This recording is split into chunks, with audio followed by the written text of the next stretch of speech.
c'est Mimi Leili, j'espère que vous allez bien. Oh là là, ça fait longtemps. Regardez comme mes cheveux ont décoloré, c'est la preuve que ça fait longtemps que j'ai pas retourné une vidéo. Je dirais à peu près 1 mois et demi. Ouais, parce que la dernière vidéo que j'ai tournée, c'était juste avant la rentrée. Même si elle est sortie un peu après. Donc, j'ai pas allumé de caméra pour tourner une vidéo depuis, ouais, je dirais à peu près 6 semaines. Mon Dieu, c'est beaucoup. Donc, vous m'avez manqué. Est-ce que moi, je vous ai manqué? Je ne suis pas sûre, mais vous m'avez manqué. Regardez, je trouve ça même très classe. Il y a une partie du violet qui est partie, mais du coup, ça fait du blanc et de l'argenté. Je trouve ça très joli, l'argenté dans les couleurs. Et franchement... ma coiffeuse, elle peut les garder, ces couleurs-là, parce que ça fait 5 ou 6 fois que je me lave les cheveux. Ouais, je me lave les cheveux à peu près 1 fois par semaine. Depuis que j'ai fait ma couleur, et franchement, elle tient pas mal, hein. Elle tient pas mal. Donc, bon bail. Bon, eh ben, j'ai des choses à vous dire. En fait, je voulais faire... j'ai plein d'idées de vidéos, j'ai juste pas eu le temps de tourner trop ces dernières semaines. J'ai eu un planning un peu chargé. J'ai plein d'idées de vidéos et je pourrais même vous faire un avis lecture incroyable, mais j'ai vu la vidéo de Lilia qui est sortie dimanche dernier.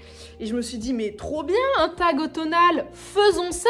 Donc je mets tout en pause et je vais répondre aux questions du tag d'automne que Lilia a décidé de remettre au goût du jour. Et peut-être que moi, finalement, avec ma vibe colorée, je sais pas ce que je dis, peut-être que je vais participer à cet effort de guerre. Voilà, vous voyez ce que je veux dire. Vous me ferez un petit retour sur la qualité caméra, parce qu'entre-temps, j'ai changé de téléphone, donc a priori, normalement, ça devrait être une image plus jolie.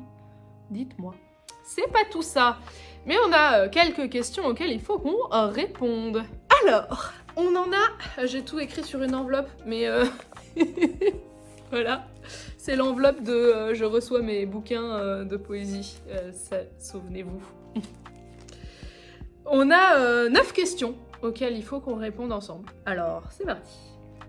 Alors, première question, quel livre te fait toujours penser à l'automne? Ouais, oh, magnifique. Oh non, c'est nul. Je vais essayer de faire en sorte que on ne voit pas... Voilà, là, on va pas voir. Donc, quel est le livre qui te fait toujours penser à l'automne? J'ai un peu fouillé dans ma bibliothèque pour regarder un petit peu ce que j'avais, parce que c'est vrai que des livres à vibe automnale, j'en ai pas tant que ça. Et je voulais mettre des livres différents dans les différentes catégories, ce qui est assez logique. Donc, pour celle-là, j'ai choisi... Moi, l'automne, en fait, ça me fait penser à Tim Burton, avec l'étrange Noël de Monsieur Jack. Ouais, Noël... automne, Noël, Halloween, bon, on ne sait pas trop où classer ce film, hein, finalement. Et Tim Burton, il se trouve qu'il a fait au moins un livre, je sais pas écrit, il en a fait plusieurs, mais il a écrit un livre de poésie qui s'appelle La triste fin du petit enfant huître et autre histoire. Je l'ai lu il y a très longtemps, bien avant d'avoir ma chaîne YouTube, je crois. Et en fait, il se présente de cette manière. Vous avez les poèmes et ils sont illustrés avec des dessins à la Tim Burton, quoi. Et j'avais trouvé ça génial. Déjà, comme j'aime beaucoup la poésie, forcément ça me parle. En plus, c'est des poèmes un peu creepy, donc franchement ça me parle. Donc l'idée d'en faire un livre pour l'automne, ouais, je trouve que ça matche bien. Si vous aimez la poésie et que vous aimez les histoires un peu tragiques, foncez. Il est sorti aux éditions 10-18. Ça fait un moment qu'il est sorti, ça doit bien faire 5-6 ans. Ouais, il se présente comme ça. Il est pas, voilà, il a pas rien de spécial. Il a juste une jaquette par-dessus un relié, un hardback très classiquement noir. Mais le livre était très sympa et j'avais bien aimé. Donc écoutez, voilà, une lecture qui me fait penser toujours à l'automne. Je me vois pas trop mettre ça dans une autre saison, si vous voulez. Ensuite, ma couverture de livre automnale préférée, pareil, j'ai un peu cherché parce que des couvertures automnales, j'en ai pas tant. J'avais envie de vous mettre un Michael McDowell, mais j'en parle tout le temps, donc je me suis dit, bon, pas beaucoup d'intérêt. En plus, dans la pile, je sais pas trop quoi, que j'ai fait la dernière fois, il y a les aiguilles d'or, donc... Je me suis dit, on va essayer de varier un peu.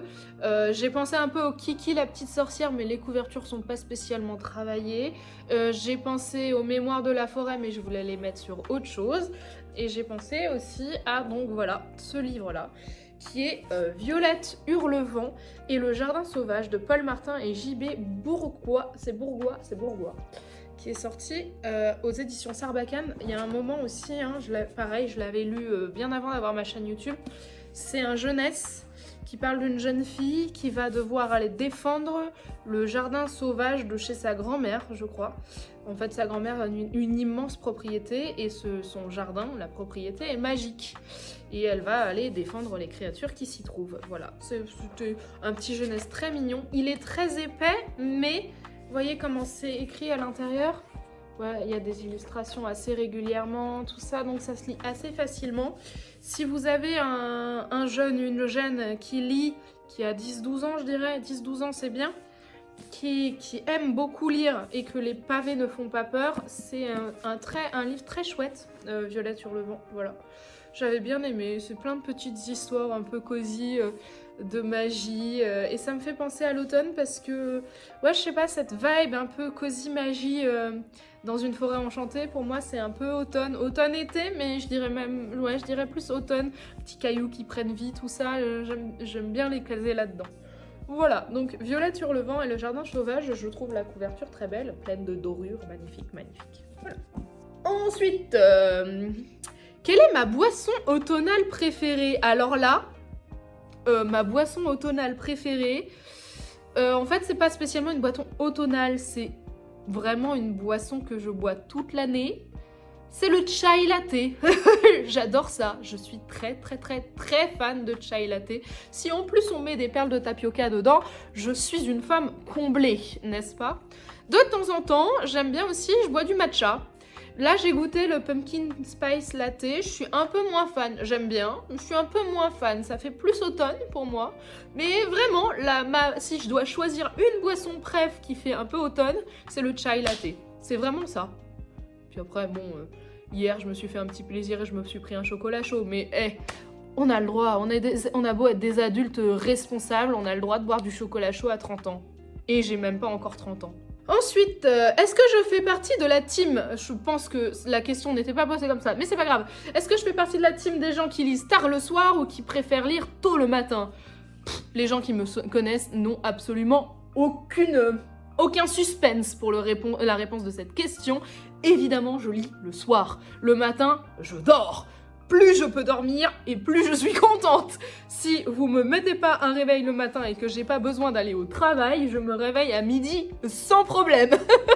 Par contre, le soir, je peux me faire presque une nuit blanche en fait de lecture. Ça, c'est assez possible. C'est même très souvent arrivé finalement.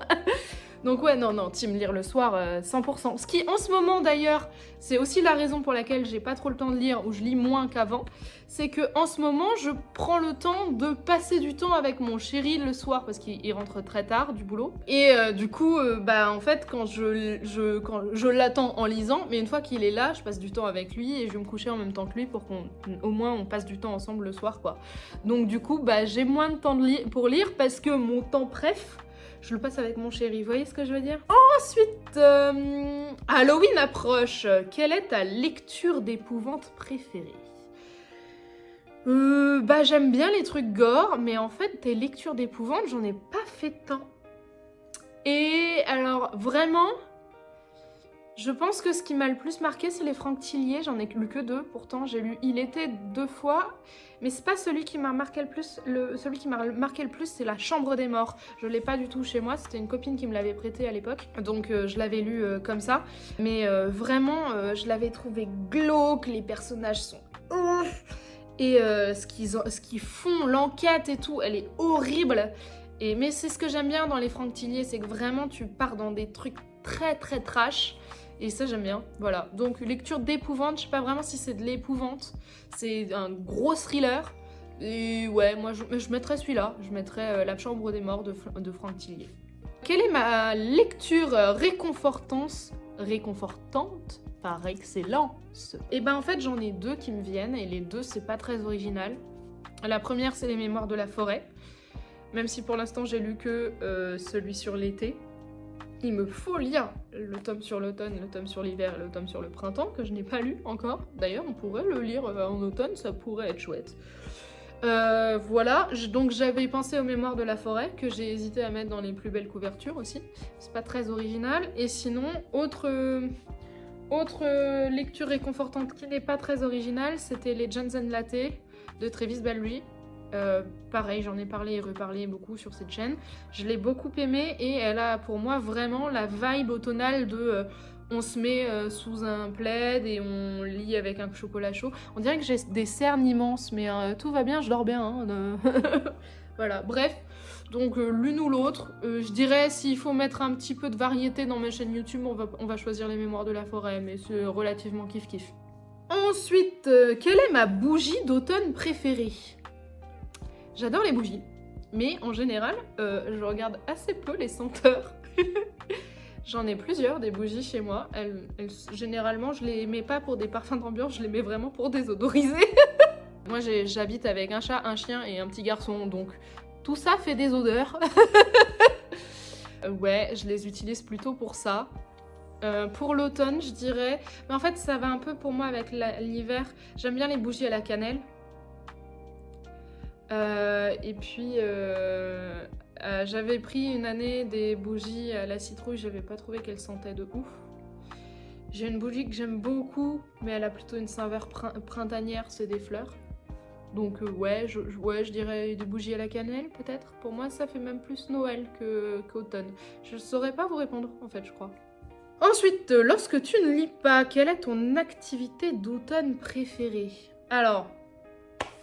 la question est très bien posée puisque, évidemment, j'aurais préféré répondre la lecture parce que pour moi, c'est vraiment la saison avec l'hiver, c'est les deux saisons pour lire. Automne et hiver, c'est vraiment les saisons où je suis dans le mood où j'ai envie de lire. Donc la question est très bien posée. J'aurais tendance à dire écrire, du coup, parce que ça s'en rapproche pas mal.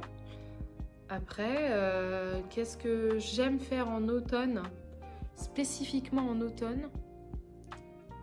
En fait, je suis pas dans le mood où j'ai envie de me balader parce qu'il fait trop froid pour moi. Je suis un peu... En fait, j'ai du mal avec les changements brusques de température, si vous voulez. Trop chaud, c'est trop compliqué. Trop froid, c'est trop compliqué. J'aime bien l'entre-deux. Donc, en automne, je trouve qu'il fait frisquet très vite. Sinon, j'aurais dit des balades avec les gens que j'aime. Mais je trouve qu'il fait un peu frais pour les balades en automne. Je pourrais dire des trucs du genre jouer à Animal Crossing ou à Pokémon, parce que ça c'est assez chill et je trouve que ça va bien avec la vibe automne, mais en ce moment je me fais racketter ma console par mon beau-fils, donc voilà. Je crois que j'ai fait à peu près le tour, donc si chiller avec mon chéri dans le canapé et regarder des séries, c'est pas trop... En vrai, j'aime bien faire ça, mais c'est pas vraiment une activité must pour moi, regarder des trucs. Regarder YouTube, ok, mais regarder des séries, c'est... Pendant très longtemps, ça a été très difficile pour moi parce que je le faisais seule, et en le faisant seule, je me suis rendu compte que je déprimais. Voilà, quand je le fais avec mon chéri, j'ai moins cette sensation de déprimer parce que je passe du temps avec lui. Mais regarder des séries, c'est vraiment pas mon truc de départ. Donc ouais, je dirais écrire. Ouais, j'imagine que je dirais écrire. Et enfin, question 9.